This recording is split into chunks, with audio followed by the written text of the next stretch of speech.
और अब जो नया जो डीएपी के और एनपीके खाद के जो रेट बढ़ाए हैं, उससे एक चीज़ बात स्पष्ट हो जाती है कि सरकार जो है केवल और केवल पूंजीपतियों को लाभ पहुंचाना चाहती है, किसान को कमज़ोर करना चाहती है। जहां फसल के रेट से ही नहीं मिलते, वहां खाद के रेट बढ़ा करके उन्होंने अपनी जो असली योजना है वो सबके सामने ला करके खड़ी कर दी।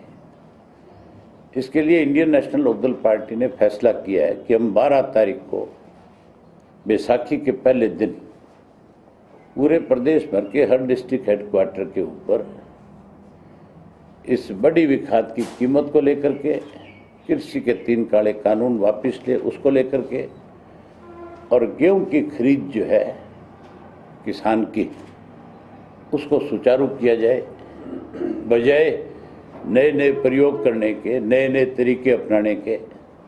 साधारण तरीके से गेहूं की खरीद जैसे पहले होती थी कि आड़ती के माध्यम से गेहूं खरीद करके उसकी पेमेंट समय पर उसको मिले, उसके सामने कठिनाई ना हो। और जो लोग दावे करते थे कि किसी चीज़ की कमी नहीं होगी, आज ऐसी हालत है मंडियों के अंदर कि किसान जो है अपनी फसल बेचने को लेकर के बहुत परेशानी में है। इसके लिए हमने एक फैसला किया है कि हम महामहिम को एक मेमोरेंडम भेजेंगे। हर डिस्ट्रिक्ट हेडक्वार्टर से हमारी पार्टी के हजारों कार्यकर्ता डिस्ट्रिक्ट हेडक्वार्टर पे इकट्ठे होंगे और प्रदर्शन करके किसानों की मांग के लिए जाकर के मेमोरेंडम दे करके आएंगे।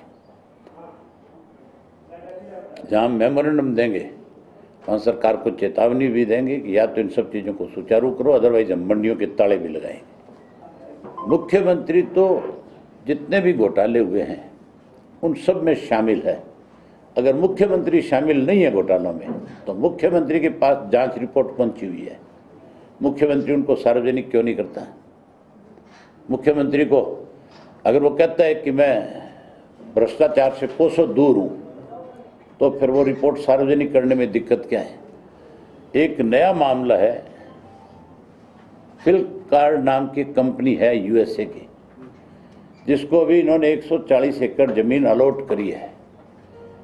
आज तक हरियाणा के अंदर कोई भी जमीन, चाहे वो हुड्डा की है, चाहे एचएसआईडीसी की है, चाहे सरकार की कोई और दूसरी लैंड है, अलॉट नहीं हो उसकी, ओपन ऑक्शन हुई है। इस जमीन की भी ओपन ऑक्शन होनी चाहिए थी। इन्होंने 3 करोड़ और 22 लाख रुपए एकड़ के हिसाब से जमीन दे दी, जिसकी कीमत सैकड़ों करोड़ रुपए एकड़ है। पिछले दिनों डीएलएफ ने इसी गुड़गांव के अंदर एक छोटा सा टुकड़ा जमीन का एचएसआईडीसी से लिया था 1144 करोड़ रुपए का, और मुख्यमंत्री ने विधानसभा में ये कहा था कि हमने कितनी पारदर्शिता दिखाई है, हमने ओपन ऑक्शन की और उस ओपन ऑक्शन में इतनी बड़ी बिड आई कि हमने उस छोटे से टुकड़े को भी इतने रुपए में बेचा। तो आज वो पारदर्शिता कहाँ गई? आज जिस ढंग से इन्होंने ज़मीन को अलॉट किया है उससे सीधा है कि इसमें बहुत बड़ा पैसे का लेन देन हुआ है, बहुत बड़ी ठगी हुई है, इसकी जांच